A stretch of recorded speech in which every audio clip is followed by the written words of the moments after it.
Welcome to ModCast, a civilization podcast focused on civ modding. Kenneth Ferland. Wouter Snijders. Tony Kiehl.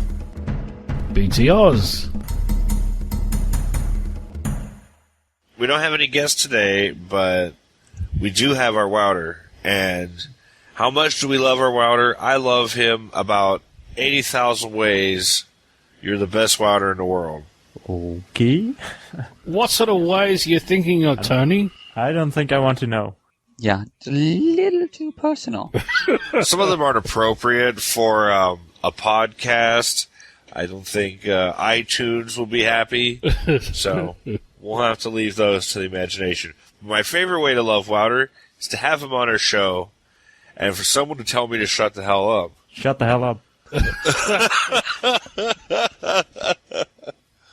So, too much fun. By the way, Tony, I have to say I like your new forum avatar. Oh, you do?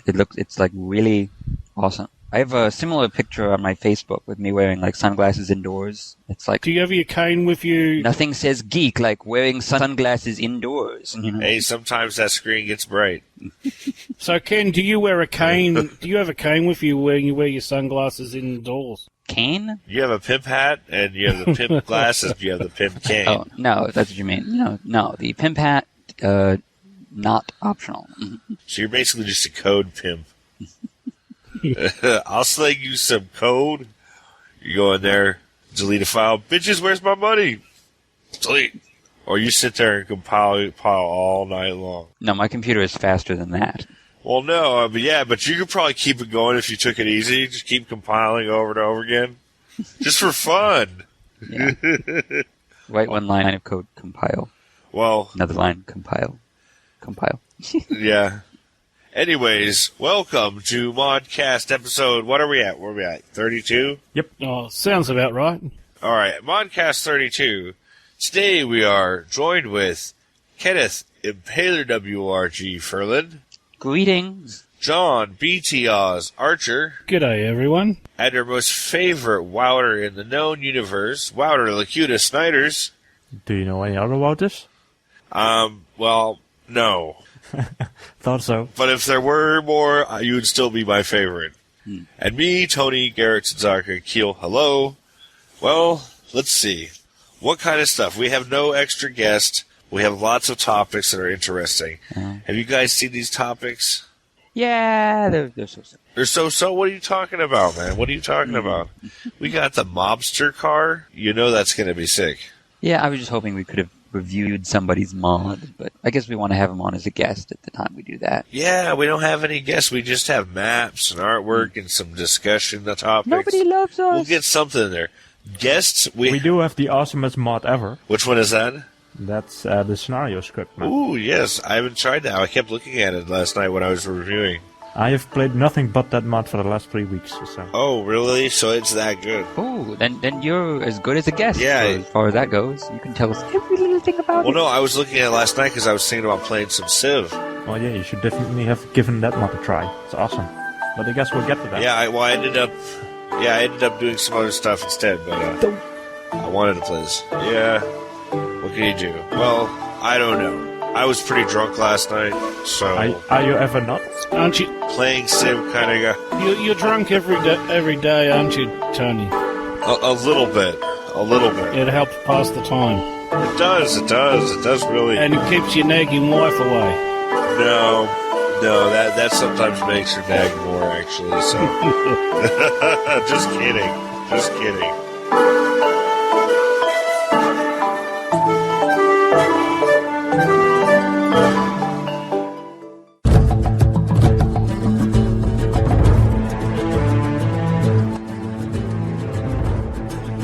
I have a little bit of news. Dune mod? Question mark? Okay, and today in the Code Corner, we look at the Examine City on Conquest mod by SmeagolHeart. Today, in the artist Sketchpad, we looked at the Mobster Car by Flinlock and others, and the Special Forces unit by mechaerik and me. In the Cartography Room, we talk about the awesomest mod ever, the scenario map script by Vadus, as well as The Trade Empire's Indian Ocean Blue, a scenario by CurryAztec.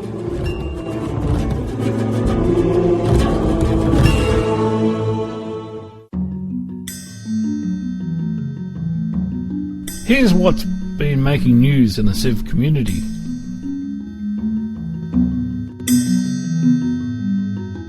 All right, I have a little bit of news that every once in a while there's a mod thread that I posted in years back that gets necromancy to wake. It's the Dune mod. That's referred to as thread romancy. A thread romantic spell brought back people posting stuff in the Dune mod. Now, has anyone heard of Frank Herbert's Dune? I've watched the movie. Oh yeah, I've read the entire series. The movie's pretty well, good. except for Chapter House of Dune, I never finished that one. Wouter, have you read that book? The 1984 edition, right? I have no idea what you're talking about. That's the only good movie. Frank Herbert's Dune. D-U-N-E. Have you heard of that, Wouter? Oh, of course I have. Who hasn't? Well, okay, I don't know. You'll have to go down the local video library, Walter. You'll be able to watch the movie. I've never seen the movie, I have to say. Have you read the books? Nope, neither. I have played the games, so... Oh, okay, there you go. Dune 2000. Yep. Yeah, the earliest Westwood games before... It was essentially the earliest version of Command and Conquer. Yes. Yeah. What eventually became Command and Conquer. Well, anyways, they want to make a mod for Civ. Turn-based, expansion game. And as you can see, this thread's fairly long, and there's a lot of great ideas. I even have some artwork in this thread. But the biggest thing we need is to have a worm, a sandworm. Yes. You can't have a Dune mod without giant sandworm, at least as an animation or an effect that could, destroy a unit. Yes, we need at least a sandworm effect, but I would prefer to have, a sandworm that can be ridden by Fremen. As a rideable unit, so that you can control it, move it around, that kind of thing. Capture it. Well, you don't have to make it necessarily a rideable unit. You could just make it a unit you build, which would be you have to train the sand rider, and then he has to go get his worm, and then bam. You could even have a... Yeah, but I imagine in the whole... remember, every Fremen can ride a sandworm as soon as he can walk or something like that. But it's... So you're talking about having worms just wander in the map and you hump. Yeah. It's definitely not something where it's like, oh, I got to train a guy to ride the sandworm, and then the sandworm is the easy part. It's like, no, it's much the other way around. Getting the sandworm is the hard part. Oh, it'd be sick with it? It'd be sick with it if you could get an effect to put on a terrain tile of worm sign. It's just a little ripple in the otherwise plain desert tile. It's really hard to see, but you can see little worms moving across the map, not erupting out of the sand. And you could use a frame-in and have a unit button on them that allows them to put a thumper in. And all the worms instantly go towards any thumper they're near. You can code that too. Maybe the thumper would be a terrain improvement. Yes, also come up and swallow up and take a worker. No, the thumpers are disposable, or they just stab them into the ground out of their packet, thump, and they pull it up. Yeah, true. So that's just a unit ability. Okay, but graphically you might represent it by having a instantly created terrain improvement that would just show the thing. Yeah, and it could be a little key graphic effect on it. But also I want that terrain effect to be that terrain feature for worm sign, but I want it to be nearly identical with normal terrain. So if people are focusing on their rocky areas where no worms are, and they don't pay attention to the worm sign, then the sand units will get eaten up. I love that idea. Yeah, there was a little bit of the annoyance factor of, oh my goodness, because I wasn't paying attention, my unit was eaten, It's like, fun. But I wonder whether people would very much try to copy the Westwood dynamic of, okay, you can play as, say, the Harkonnens or the Atreides, and you can build water traps, and water is your money, and then you have your spice you collect for money. Well, they have all ideas like that too, and there's going to be a lot more factions than that, more than likely. There really shouldn't be. It's very much an Atreides Harkonnen battle. But you see, Dune has always Dune can be handed off. You know what I'm saying? There could be other households in a fictional Dune setting. Yeah, it's always implied that there were a lot of houses in the Landsrod. As opposed to the real Dune? Yes, as opposed to the real fictional Dune setting, we're talking about a fictional Dune setting. Well, there's things like Ix and which I at first everyone thought was actually just the number 9, but I think that might actually be Planet Unix in the future. No, it actually is Planet Ix. It used to be longer, but the ancient cyborgs, did some to it. Like, I don't know, it's hard. Well, no, it says in the book that the Planet Ix it was literally the 9th planet of a solar system, and it just got a Roman numeral as its name.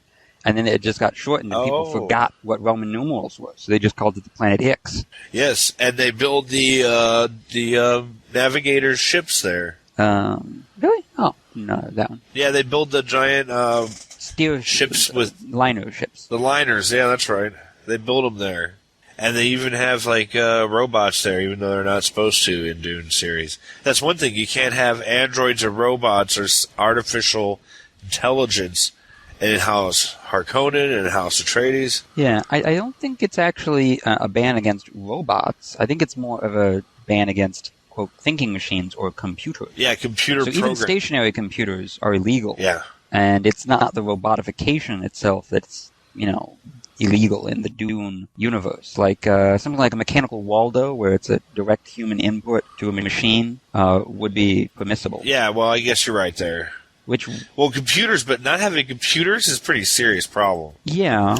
And Ix does have computers, but they just don't. It's their big secret, Which always make me wonder, why don't they get, the giant walking mech things, in the third movie of the Matrix series, where the guys are, walking around. Those would be pretty useful. Things, Which there don't seem to be central computers to those things. They seem to be just control-based.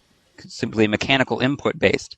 That's why they're EMP resistant. I just think Doom is kind of an archaic yet futuristic future. Like, you've got the king, the duke, Baron Atreides. Is it Baron? It's Duke Atreides, right? The father. Duke Vladimir Harkonnen and Baron Leto Atreides. And they have troops that carry swords on their belts and rifles, talking about colonial wartime. So I think it's a degeneration. Actually, everything is knife fighting because of the shields. Yeah. The shields they wear all the time. Yeah. If you look at the prequels of Dune and you compare them. Oh, the prequels sucked. I read one of those, and it's like I enjoyed I made it through them. That guy, his son, doesn't hold a candle to. I don't Frank think Herbert, so either. The Brian Herbert guy. No. No, it's actually his son and. His writing was sucked. Kevin Anderson. I think the guy was adopted or something like that. The guy sucked. Well, okay. I do agree they weren't the best written, but they at least were entertaining enough to make up some. He apparently went through Frank Herbert's notes and tried to put some shit together. Yeah, the old, we cobbled together some notes idea. It's like, you know how much gets sold under the, these are the author's last notes of the book he was meant to write, and we've cobbled it together with, it's like, those are always sucky. I never buy those books. Well, okay. I did buy these, but I loaned them to someone and I don't know where they are, so. Okay, well, good for you. You're rid of them, So, yes. Okay, back to modding. Enough harping about Dune.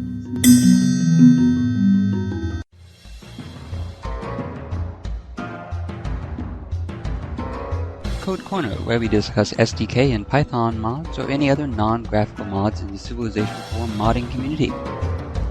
We have a little bit of code today, and I'll just say this real quick. This code was suggested by ModCast good friend Fungus420, and it's Examine City on Conquest by SmeagolHeart. Ken, take it away. Well, here we have, basically, he's provided one file for the SDK, which has been modified in such a way that when you compile the SDK with this, you will have to recompile and use your own special DLL for it. That when you get a city capture event, instead of the normal pop-up in which you would be given the choice of install new governor or no burn baby burn, you get a third option, let's examine the city first, which will bring up the city view screen where you'll get to see the population, buildings, all the good stuff about the city, and then go back and decide. Yeah, what freaking wonders you're about to burn? Yeah, well, I think there were. What does the city have? There are some special situations in Civilization 4 where you can't burn the city. No, aren't there? no. You can burn every city. Okay, well, Everything's burnable. No, actually, if you founded the city yourself, I think you can't burn it to the ground. Oh, see, okay. Like if you're recapturing your own city, but that's another issue. Yeah, exactly. Well, yeah. I think that I don't know. Maybe. Well, if you have to have actually founded it. I think if you just captured it for someone else and then kept it for 1,000 years, you can still raise it. If someone else conquers, I think. Don't quote me on that, but I believe that's. So it's a permanent tag rather than simply a highest culture percentage or something like that. But whatever. Now this gives you a really nice, useful option. Everyone who's looked at it says, "Oh my God, I can't believe this hasn't been in this game the whole time. It's so obvious." And apparently Civ 3 had an option like this as well.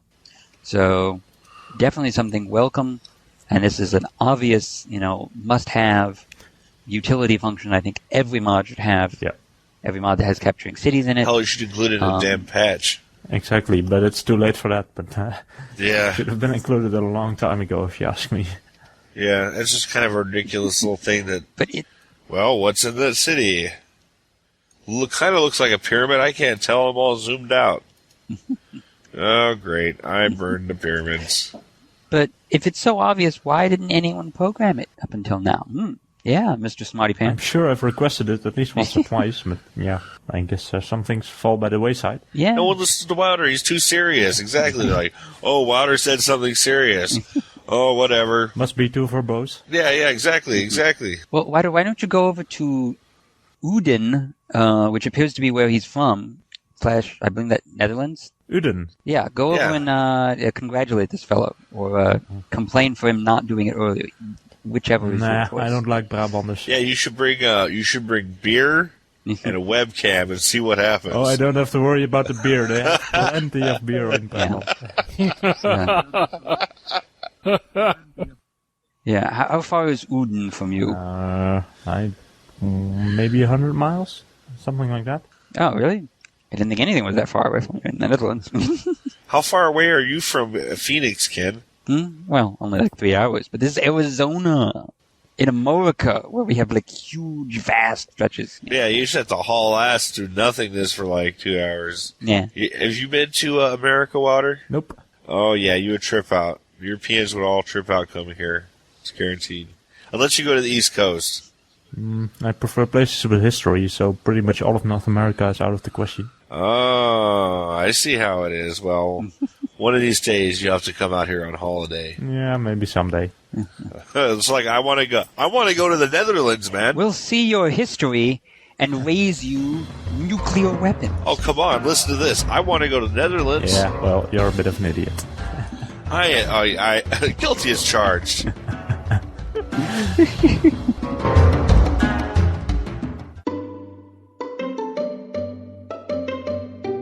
Artist Sketchpad, where we discuss graphics and artwork from the Civ modding community. Now, we have some Artist Sketchpad items that are quite tantalizing, if I might so say. We have the Mobster Car by several people. Looks like Flintlock 1415 redid it, but there's something by Ozio, and mechaerik or someone like that. So this is a multiple persons artwork cobbled together. But look, it's a old timey car, and there's a mobster with a pinstripe suit popping out of the little moonroof with what? With a Tommy gun. With a Tommy gun. How much? That looks like you, Ken. Yeah, it does look like Ken. Yeah, a little bit. Yeah, I have a pinstripe suit that looks just like that. Oh, that'd be sick when Ken's all mobster. Yeah, and I'm a quarter Italian, so there you go. There you go. You're already in. It looks like he's got. Well, there's a green car with a Marine coming out of it in the next picture, fighting the Tommy gun, which is a little weird. That sort of illustrates, I guess, the weak point of this artwork. It looks kind of nice, but it's a completely different art style on Civ 4, I guess, and just it clashes quite a bit. Well, the thing is, the car and its shape seem a little odd to me. Is this? You know how it seems like the windshield, the windows, and the whole top of the car seems really shrunken. It looks like the windows are literally like, I don't know, 5 inches tall compared to the Mobster. Yeah, that's true. I mean, look at the proportion between it. So it doesn't look right. It looks like the Mobster, it looks like it's a clown car, you know?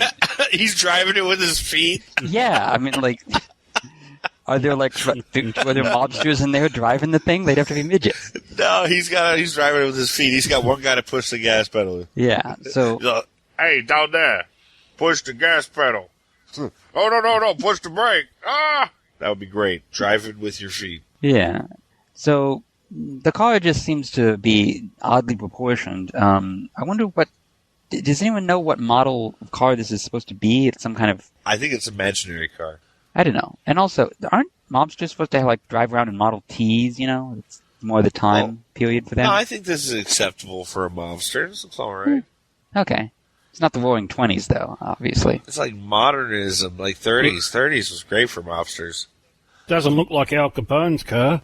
Yeah, I don't know. Well, anyways, this mod, every time I see this, I think of Fallout 2 for some reason. I don't know why. But, I do love, mobsters.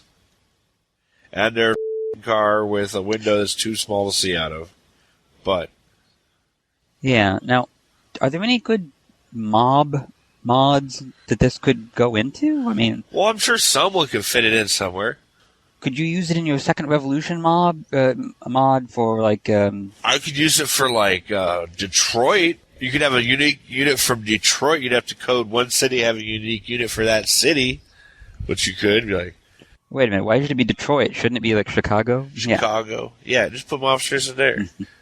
Detroit is more of, like, riot unit. And then there's Michigan. You could put there, like, survivalists. It'll be great. I thought that would be Idaho. You know what? I can't even get into it. There's plenty of survivalists everywhere. Like the Michigan militia, I think it is, or something like that. I don't know. Anyways, Mob Car by Flintlock and others. So, we also have, over here, much like the last artwork we looked at, it's done by a few different people. This one's done by me and mechaerik, which I think also worked on the last one a bit, too. And this was a request by Fungus420 for a model, and it is a version of my modern paratrooper, which apparently I have been the only one to transfer the paratrooper animation onto another model. Apparently. So these are some derivative works based on the fact that I got rid of that paratrooper looking dude and put on like a Marine instead. So this is to create those actually look more like the Special Forces. Special Forces, yeah. Because they've got the little goggly eyes, the Splinter Cell 6, looking goggly things. Yeah, it looks an awful lot like the one I did. Let's see let's see. Where's my version of it? Okay, so you've just done art here, but would someone essentially need to turn this into a real unit by adding an XML entry which gives the unit... Oh, of course, I don't do any of that crap. The paratrooper ability can be given by modifying the XML, and then I guess you'd... what else would you do to make a cool unit out of this? I mean, this should work. If you have the XML set up for Paradrop, this should work. I wonder if it was both like a spy and a military unit, if you could really do something that felt really like Special Forces. So you could paratroop them, they were invisible, and they could blow it up, and they could also attack units, and they were just like really freaking awesome, like Navy SEALs or something. Has anyone made a unit like that? Well, here's the unit it says he bases it off of. Oh, okay. That's your paratrooper series from Second Revolution, and they've got like berets there, so you're kind of doing... No, I think this is just done for the community. I don't know if I even use it for Second Rev. But obviously I have Second Rev running because that American flag is... Well, maybe, I don't know. Yeah, I think so. Yeah, but it's a good unit. I like it. And it's all Second Revolution there. But, I just want to bring this up because mechaerik took my work. I don't know if that's how I say his name, and he redid it. It looks like he switched the model over from Marine. So, he did quite good. And as it is, we have mods, and then there's artwork based on previous artworks. So a lot of the open source modding community builds its work upon the efforts of others, Naturally. So it's a very good cooperative experience to do art in the modding community and for Civ.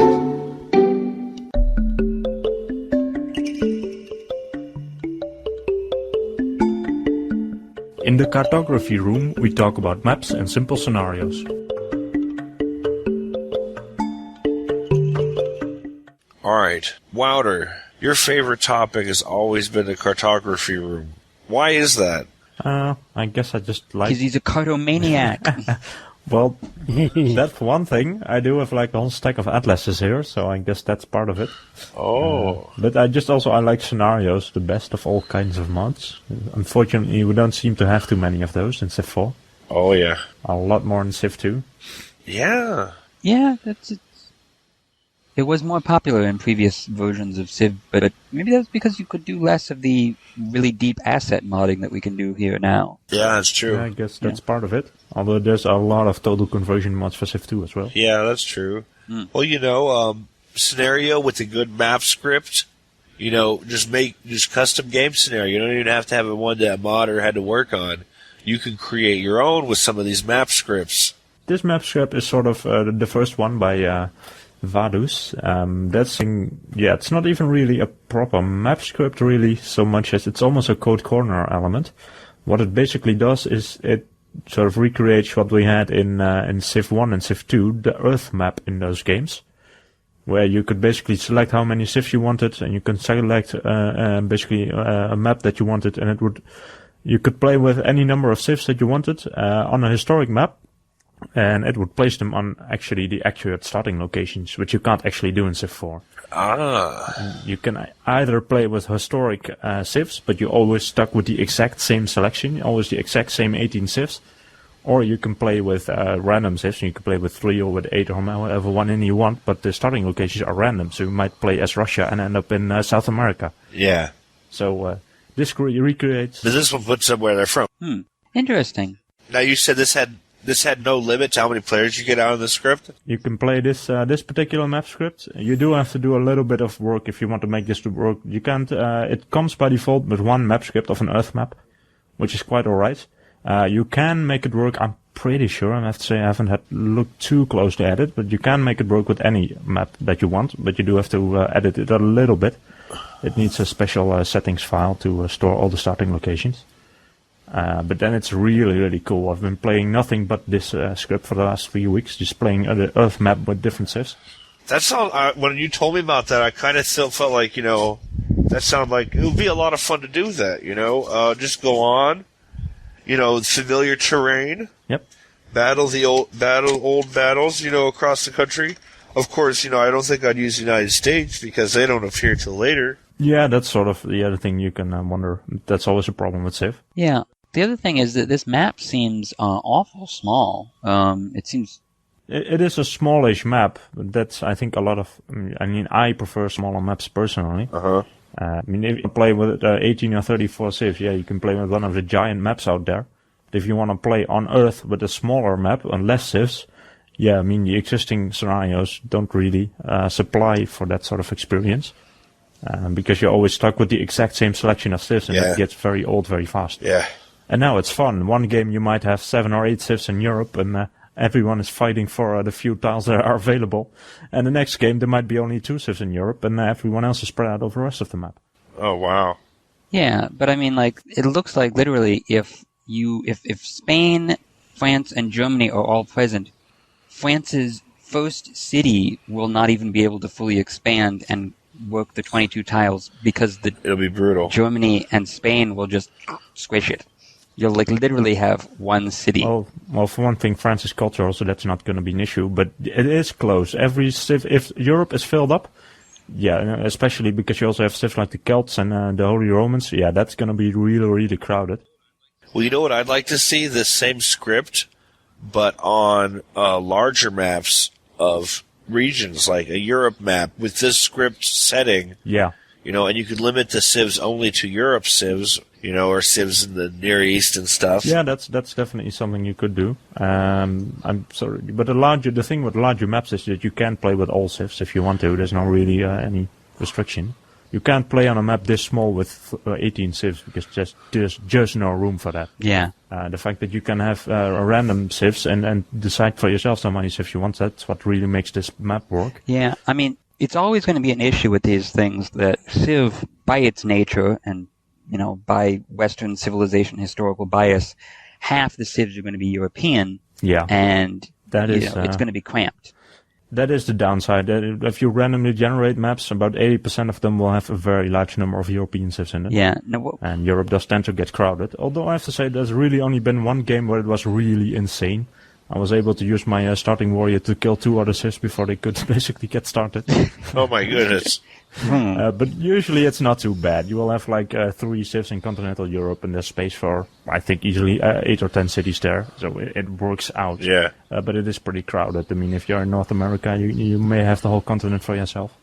Yeah, that can introduce some bias. So what I think would be interesting is if someone could hack into this system and basically set 2 separate parameters for X number of European players and then all the remainder from the rest of the world. So, limit Europe to only having 3 of the 12 civilizations that are going to start, that could potentially start there. Yeah. And that'll push the map out and really even things out territorially. Yeah, but for a more balanced game. I think that would be good. That's going to make things really complicated, and you really have to design your script specifically to one particular map. And the great thing about this mod is it works for any map.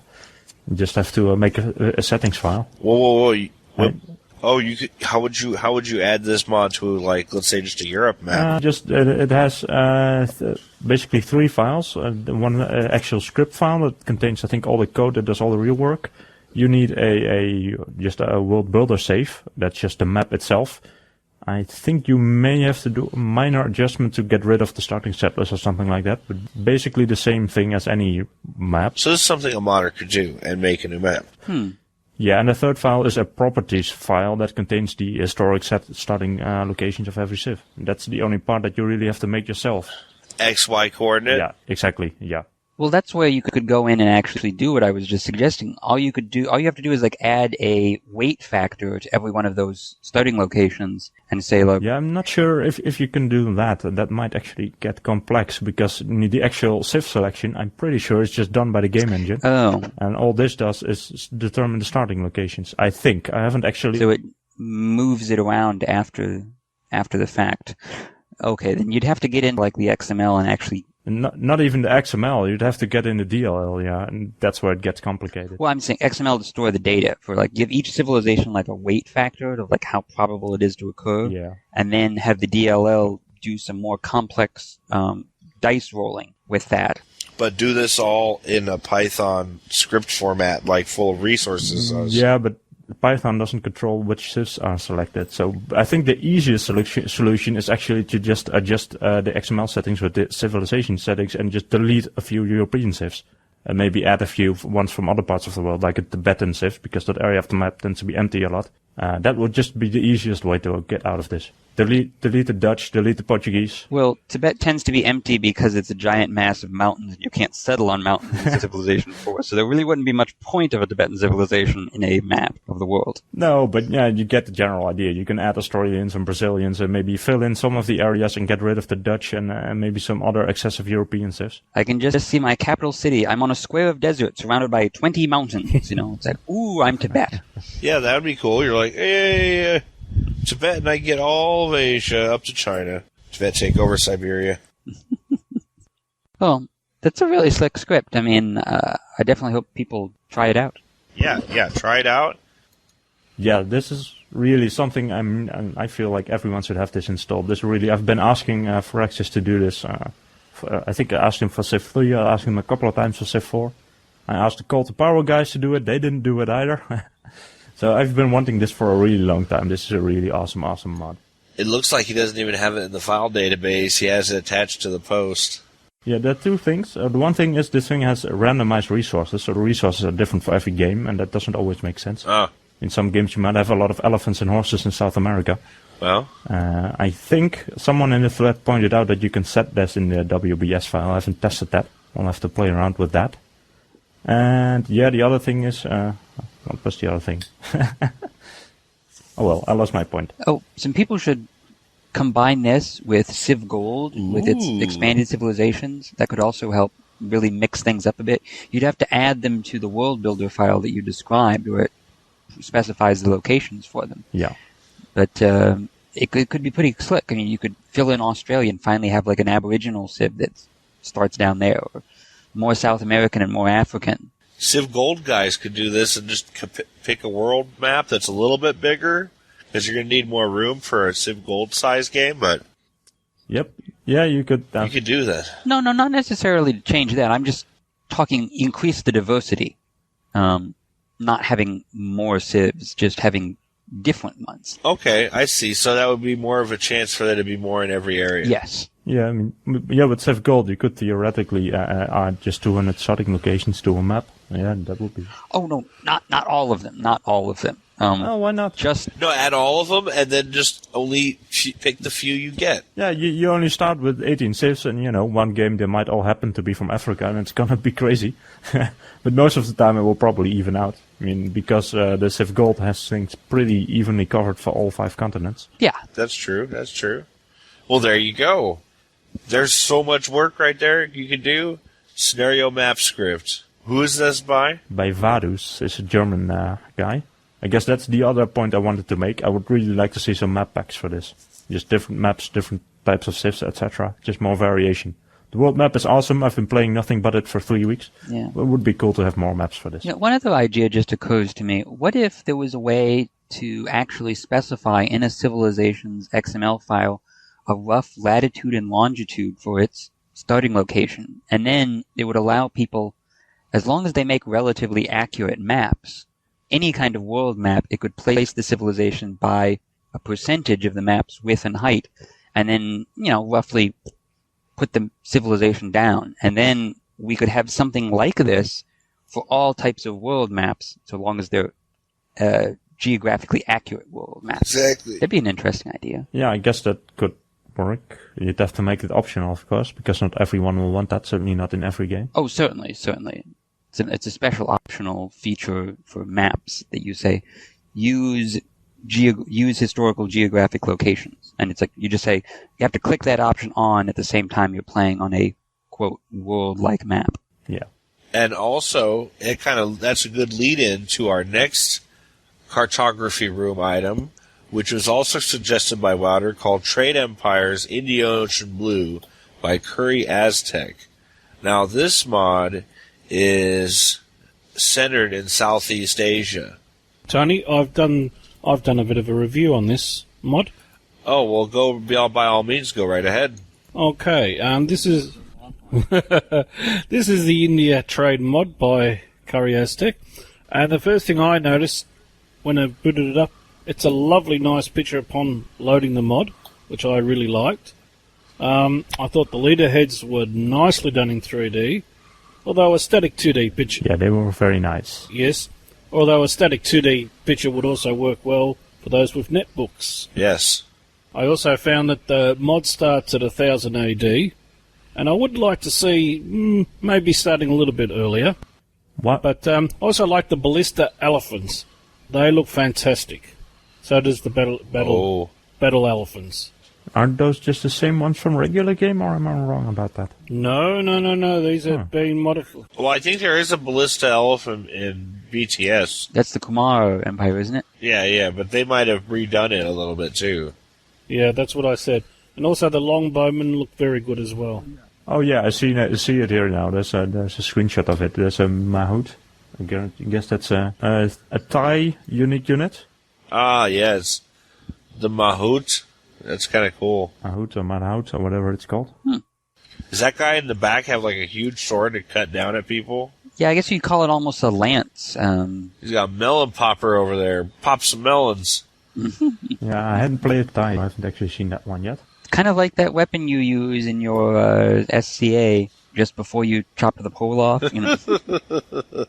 Oh, indeed. A falchion? A falchion or a glaive. A glaive is like a sword on a stick.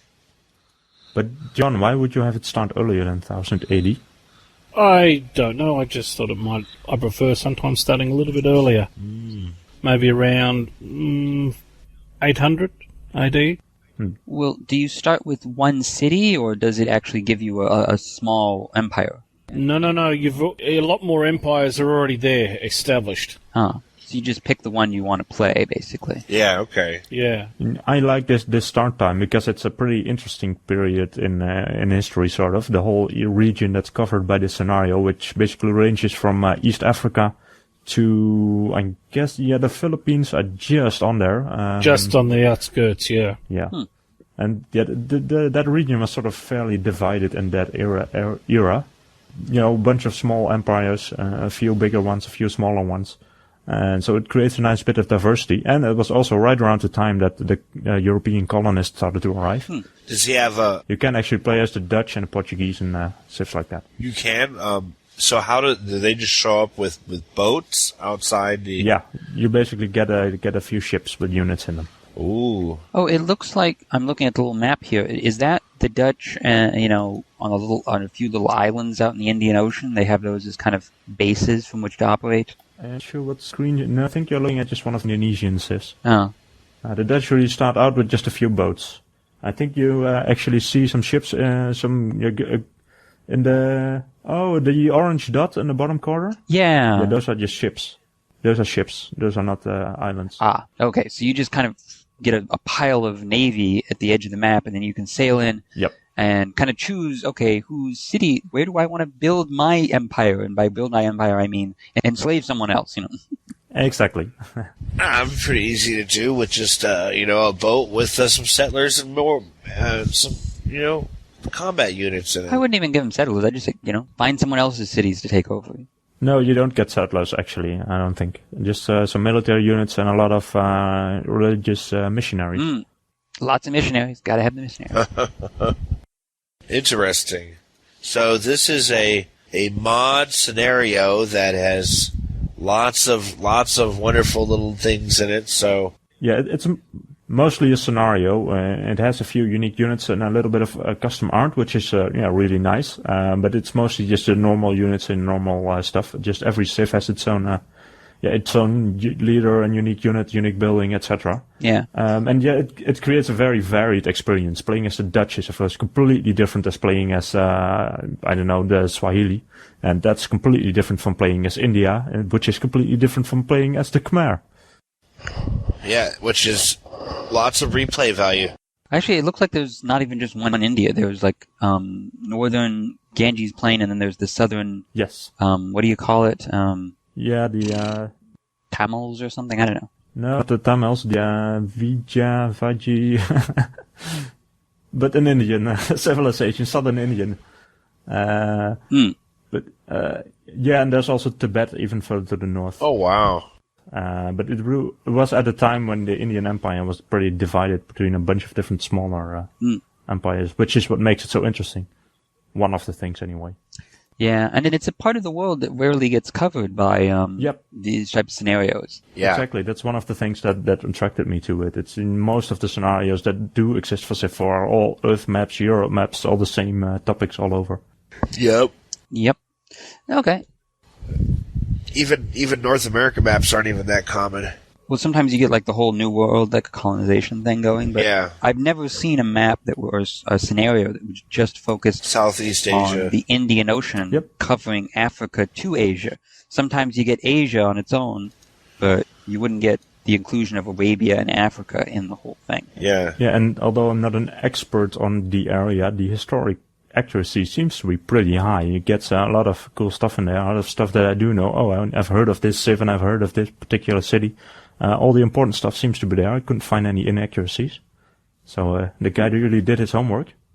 The only thing that I would have liked to seen, and I did notice this, was if you choose his mod as a single-player game, not as a scenario map, you can choose one of the unique empires from his mod. However, There's no settler. There's no settler, no warrior to begin with, or is it? It actually comes up random, so depends on what you got. Oh. One time next time I restarted the game, I only had a warrior, so I had no settler to start up my civ.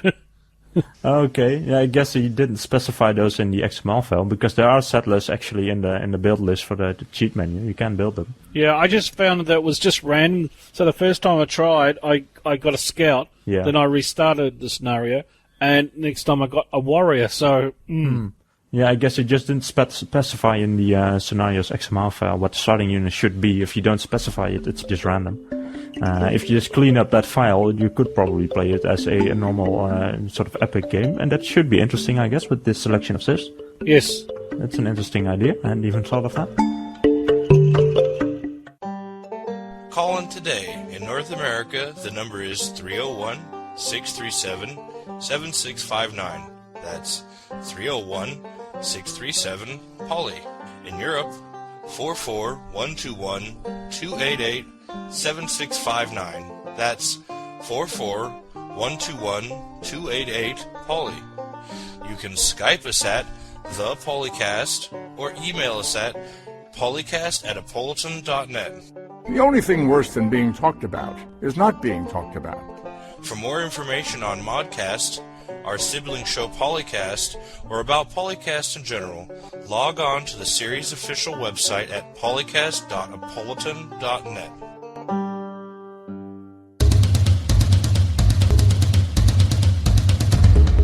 Okay, I wanted to give a big thank you to a listener of ModCast who kindly sent in all of Civ 2 Wonder movies. Ooh. His name was Civ Rules 07. Thank you very much for that. Ooh, there you go. You were asking about those Civ files. And also, very good. Also, Tony, when we were reviewing the dungeon mod and talking about dwarves a couple of episodes ago, well, we had a response. And guess what? 2 dwarves sent in a couple of photos of themselves naked to Ken with their phone numbers. That must have ended up in my spam folder because I don't recall seeing that. Okay, wow. I thought you were going to talk about something else, because also I have a clip to play for everyone. It is by Kiehl. Hey guys, it's Kiehl. I just listened to your last episode where you interviewed Lutefisk Mafia and talked about his dungeon adventure scenario that he entered into the Fall from Heaven 2 scenario contest, and you wanted me to let you know how the contest turned out and how he did. And Lutefisk won the contest. He did an amazing job with his scenario. For those that didn't listen to the last episode, it's a dungeon adventure scenario where you can start off by controlling one character and you get to decide, is he a fighter type, is he a mage type, is he a rogue type, and then you take that character out into the world to explore, just like in Civilization 4, except in Civilization 4 where you have your mountains and forests, Lutefisk has filled the world with dungeons and places of interest and events and quests that take place. So when you come across a dungeon, rather than just clicking on an event to explore the dungeon and see what happens, he actually allows you to go into that dungeon, so the entire map changes. You're no longer on the world map, you're on a randomized dungeon map, and that dungeon is full of monsters and treasure that you can find and level up and rescue other heroes to join your party. It's an amazing technical marvel. He solved the dual map problem. There's multiple maps, randomized maps you can go in and out of as you're building your character, as well as just being fun to play. It's basically a turn-based role-playing game, and it's really cool as a Fall from Heaven scenario, but I hope he even takes it even further and makes it into a game in its own right. I think there's a lot of potential there, and it was a lot of fun to play as part of the scenario contest. So congratulations to Lutefisk Mafia. I was really glad to hear that you guys were interviewing him. It was a great show to listen to, as always. So thank you very much. Bye. Awesome. Congratulations. Woohoo! Yes. Good for Loot. Oh, sound effects. Excellent, Tony. Fantastic. Yeah. I'm going to demand more of those sound effects in the future, just so you know. You've set a standard now, Tony. We're going to expect you to keep that up. Oh, okay. Well, I don't know how to play them in. Expectations. But anyways, wow, Kiehl, thanks for the props. Thanks for the props, Kiehl. We're out here in the ModCast. We aim to please, especially John, for a small sum of money. Yeah. And congrats to Lutefisk Mafia. That's really awesome to hear that he won. Woohoo! And without further ado, we're going to get going. Today we have been joined with Wouter, Locutus, Snijders. Bye-bye. Kenneth, Impaler WRG Ferland. Feel the power of ModCast. John, BTR's Archer. Bye-bye, everyone. And me, Tony GarretSidzaka Kiehl, goodbye. And we will see you in 2 weeks. Bye. Bye. Oh, by the way, we dubbed this the Mod Bump. It's like the Colbert Bump, but it's the ModCast Bump. When you get featured on ModCast, you win. That's the episode. I'll put that down right here. So everyone say goodbye. Bye. Bye.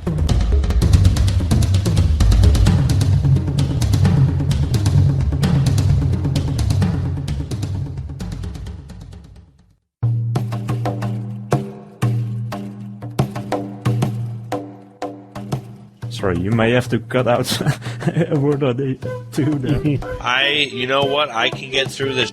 If I can get through John's, the way he can't barely talk at all, I can get through editing this show. Now, Wouter, you talk much more clearly than most Americans I get on the show, so. John, I can't understand a single goddamn thing you're saying. That's not because he doesn't clearly, it's just that you don't speak any accents. That's just called Australian. Because he speaks Australianese. Oh, what I told you, I want to have a beer before you down there. I just woke up and come and call me. Oh! And you people claim to speak English, you know.